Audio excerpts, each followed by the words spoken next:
जिंदगी जीने से तो अच्छा बा कि हम मर जाए।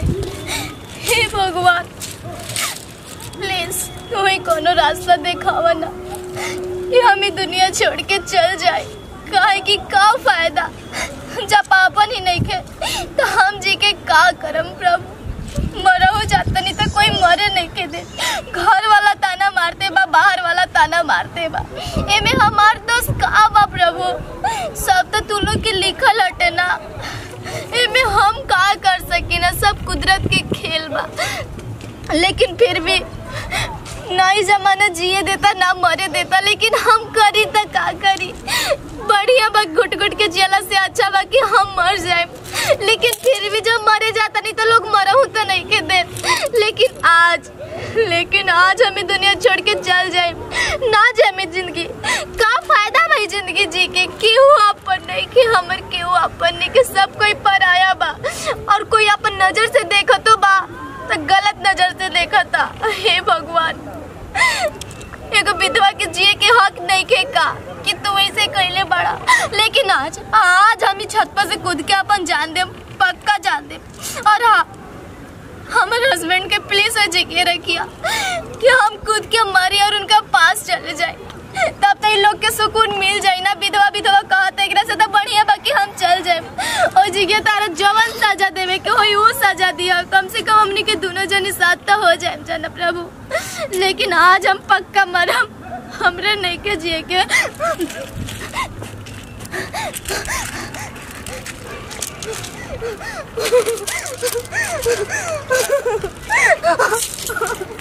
काहे के बताओ तड़ा हमरे के छोड़ दा।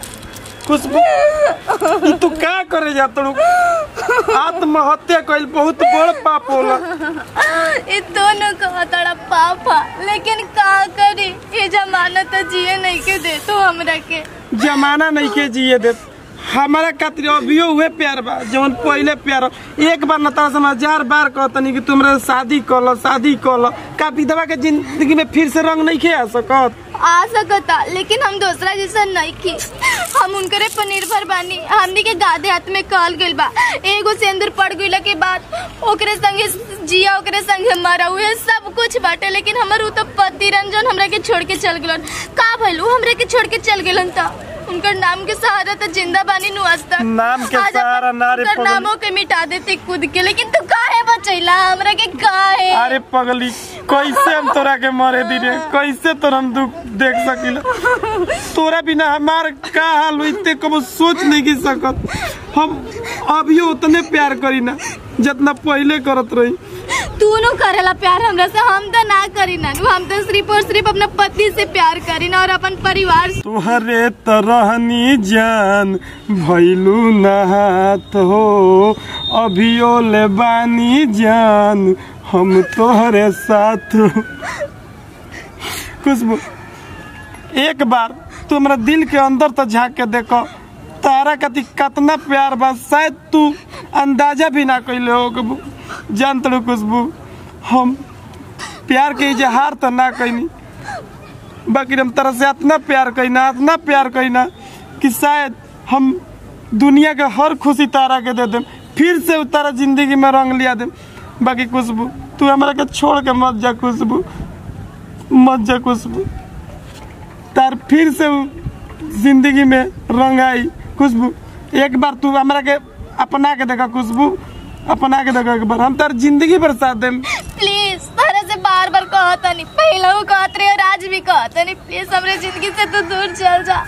हमरा नहीं के रहे के तारा साथ हम उनकरे पर निर्भर बानी।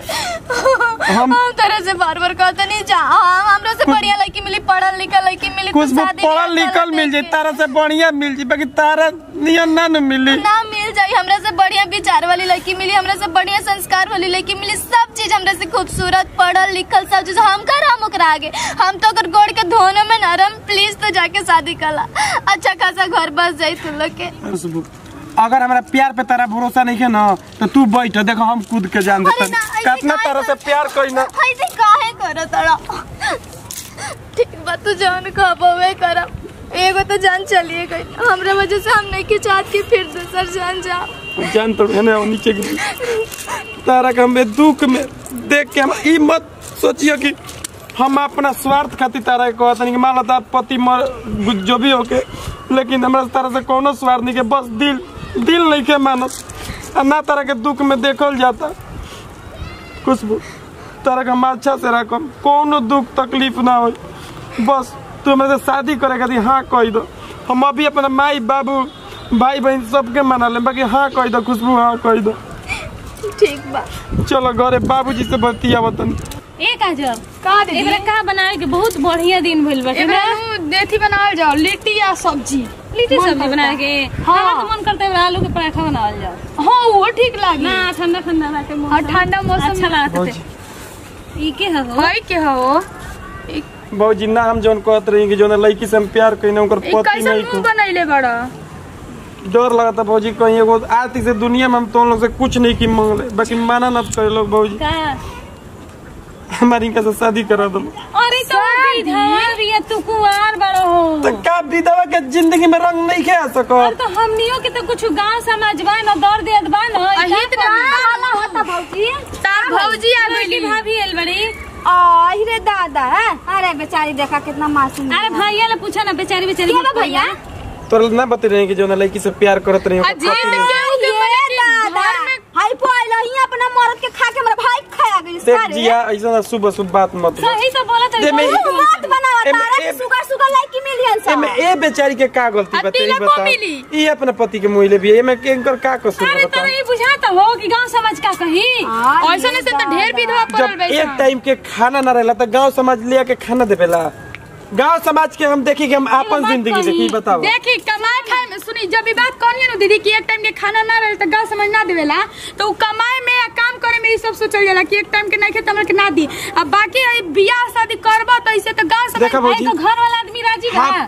हां सब राजी बा, हमार जिंदगी बाटे। अरे वो कर वाले कुछ पूछा तो खुश उ गल का पूछू तो अपने चाहे कि केनियो जाके फंस जाई। देखो भौजी हमरा भैया कुछ जादू मंत्र कह देले बिया। देख जिया ज्यादा होशियार मत बन भाई के आगे। का होशियार बनता नहीं इतना सुगर आवत ना सो देखे भौजाई इतना सुगर। और सुना पढ़ा लिखा लइके दहेजो दे तरसन। हमरा ना रहे के बस साथे, हमरा ना जिंदगी काटे के बा। रहे के बाद विधवा के साथ रहबा। विधवा जब शादी हो तो विधवा थोड़े ना कहिए। तारा में का कमी बा भैया? कमी ना यार, कितना इनका से प्यार करत रही, जान से भी ज्यादा इनका के चाहत रही। ई तोनी से हम कैसे बताई, ई जब से अब जिंदगी में हमारा जी हम बहुत खुश रह, हमारे भगवान से कुछ न चाहिए, बस ये मिल जिए ना हमारा के कुछ न चाहिए। गिरो गलन त गड़हा में सुगर सागर तो बटले भी है, लेकिन एको को कमी बा। देखा ना कितना मासूम भी है बेचारा। सुगर तो हमनियो के लागत है, लेकिन ई सोचतन जे कि कहीं एकर कोइसन मतलब भाग बाटे कि शादी होते का बगलिया में कहूं तनी ताना मत दे। मरिया सा कोई कुछ ना बोली, जे ताना मारी अपना घरे रही। गोड़ मारे तने दीदी काहे से कि हम ना कहत रही इनके से शादी करे कि हमरे चलते अपन जान देत रहन दीदी एक के वजह से ना तो ज्यादा भाभी भौजी मान जाना भौजी। भैया माना तारा नु ऐसा हो भौजी हमारा ना रखे के बा। ठीक बा। इनके साथ खुश रहबो, तारा घर के आदमी कोनो एक्शन ना लेही। वो लोग तो खुद कहत रहे लोग, लेकिन हम का कर गांव समाज की वजह से हम मरे जात रहे तई हमर जान बचैले। सुना हमनी के इतना बोलनी है जा तैसे हमनी के दिल के बुरा ना है जा, बहुत बढ़िया है जा। देवर जी से पूछ बस लो अनजानत रहिए कि तू कितना सह सकत कि ना रहे के बाटे। रहल सवाल शादी के तो रहे के बाटे तहरा इनकरा रहे के बा। जब ये खुश बनन तो हमनियो के खुश बनी जा।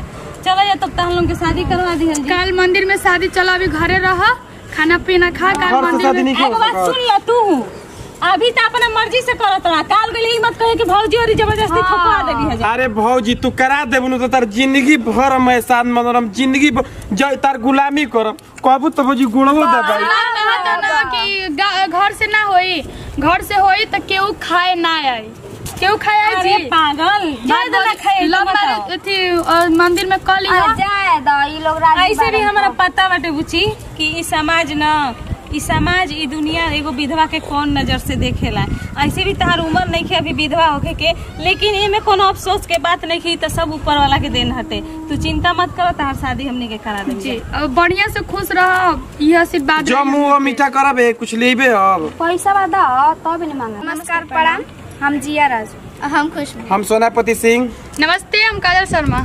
नमस्कार प्रणाम, हम मेनका खान और हमनी के वीडियो देखी जा और हमनी के वीडियो कोनो गलत नहीं खींचा बनौले, एगो संदेश दे तनी जा हमनी के समाज के। काहे कि हमनी के बहुत देखले बानी जा कि चाहे इतना छोटा लड़की हो चाहे बड़ा हो, जो भी हो, अगर शादी हो जाला तो कोनो दुर्घटना से उनकर पति के मौत हो जाला तो समाज उनकरा के बहुत गलत नजर से देखेला और जिए के हक ना देवेला, फिर दोबारा कुछ जिंदगी जिए के। तो ऐसे मत करी जा, काहे कि समाज बहुत आगे बढ़ चुकल बाटे। एगो विधवा के भी समाज में जिए के हक होला। और सामने के वीडियो देख के अगर रउआ सबके अच्छा लागी तो रउआ सब दिल से लाइक करी, कमेंट करी, शेयर करी। और अगर अगला पार्ट 2 चाहिए तो कमेंट में बताई कि हमरा के 2 चाहिए। हमनी के रउआ सबके पार्ट 2 बहुत जल्द दे देम जा। और हाँ, हमनी के ऐसन के पारिवारिक वीडियो देखे खातिर हमनी के चैनल सब्सक्राइब जरूर करम जा। जी वीडियो अच्छा लगी तो तब तक बाय।